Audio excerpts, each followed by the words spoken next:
MS, seorang remaja berusia 17 tahun asal Kelurahan Kramat, Kecamatan Kota Nganjuk, Jawa Timur, meninggal dunia setelah menjadi korban pengeroyokan oleh 3 temannya di belakang sebuah toko pakaian di Kelurahan Begadung, Kota Nganjuk.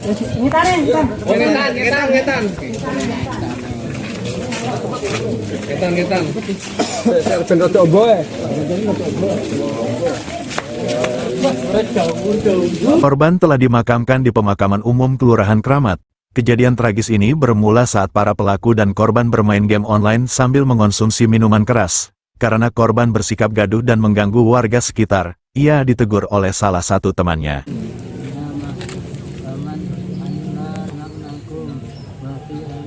Setelah itu, korban bersama teman-temannya pergi mengamen di lampu merah Begadung. Saat mengamen, salah satu temannya mengajak korban ke belakang toko pakaian, di mana korban kemudian dianiaya, diikuti oleh 2 temannya yang lain. Akibat penganiayaan tersebut, korban mengalami luka parah dan sempat dilarikan ke rumah sakit daerah Nganjuk sebelum akhirnya meninggal dunia.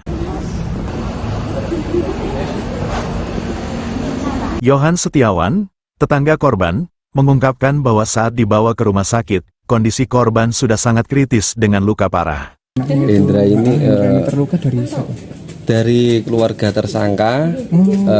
Keluarga tersangka itu datang ke sini ngabari kalau posisi Indra seperti ini, terus dibawa ke rumah sakit. Oh, jadi korban sempat diantarkan oleh pelaku? Iya, ke rumah sakit. Waktu itu diantar ke pelaku sudah meninggal? Sudah meninggal atau masih kondisi Nah, waktu koma? itu kita belum tahu. Tapi lukanya agak parah gitu? Parah sekali kalau di wajah. Tapi waktu Untuk keluarga korban tersangka kita belum tahu, cuma kalau tersangka sama korban itu teman ngamen. Sementara itu, Polres Nganjuk telah menangkap 3 pelaku pengeroyokan dan pembunuhan tersebut, yaitu K, 22 tahun, MFA, 20 tahun, dan AKR, 16 tahun. Saat ini, ketiga pelaku sedang menjalani pemeriksaan, di mana salah satu tersangka yang masih di bawah umur diperiksa di Unit Perlindungan Perempuan dan Anak, PPA.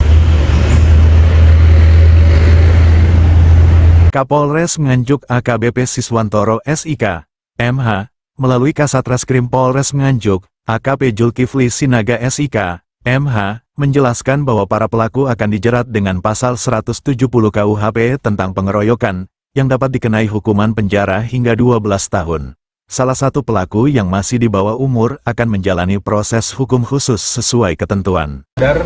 Ya, sehingga inisiatif dari kakak ya, atau dari keluarganya, dari ibunya, dari keluarga pelaku, inisiatifnya membawa korban ke rumah sakit, ya, karena memang situasinya sudah tidak memungkinkan pada saat dilakukan perawatan di rumah.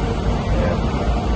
Awalnya para pelaku ini menyampaikan kepada, ini berdasarkan hasil pemeriksaan para saksi ya, dan juga pelaku, awalnya menyampaikan bahwa korban ini dipukul atau dianiaya oleh orang lain, ya. Seperti itu ditemukan dianiaya. Namun setelah salah satu keluarga korban melapor ke Polsek Kota dan anggota Polsek datang ke RSUD, ya, melakukan interogasi kepada salah satu pelaku, akhirnya mengakulah salah satu pelaku ini bahwa sebenarnya yang menganiaya adalah dia dan teman-temannya.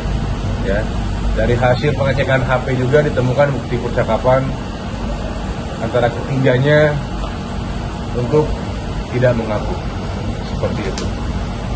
Ya, untuk hasil visum sendiri, ya, ada luka memar di beberapa tempat, terutama di bibir, mata, kepala, ya, dan luka lecet di dahi, di bawah mata, pipi kiri, punggung, dan punggung kiri kanan. Ya.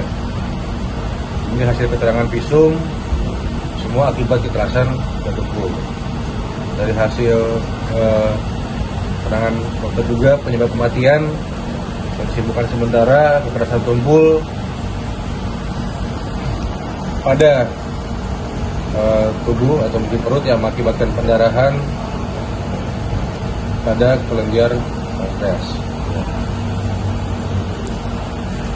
untuk ketiga pelaku sudah kita amankan ya. Begitu diamankan oleh Polsek Nganjuk Kota, karena memang korban dan salah satu pelakunya adalah anak ya atau di bawah umur, maka dilimpahkan ke Polres atau ke PPA untuk penanganan lebih lanjut ya. Untuk ketiga tersangka ini ya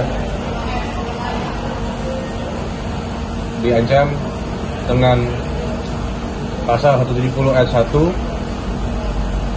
proyek kedua, ulangi pasal 170 ayat 1 dan 2, ketiga E KUHP pidana dan atau pasal 80 ayat 1 dan ayat 3 Undang-Undang RI nomor 23 tahun 2002 tentang perlindungan anak ya, karena memang korban anak dan pelakunya adalah anak. Untuk ancaman hukumannya sendiri ya 12 dan atau 15 tahun ya, seperti itu.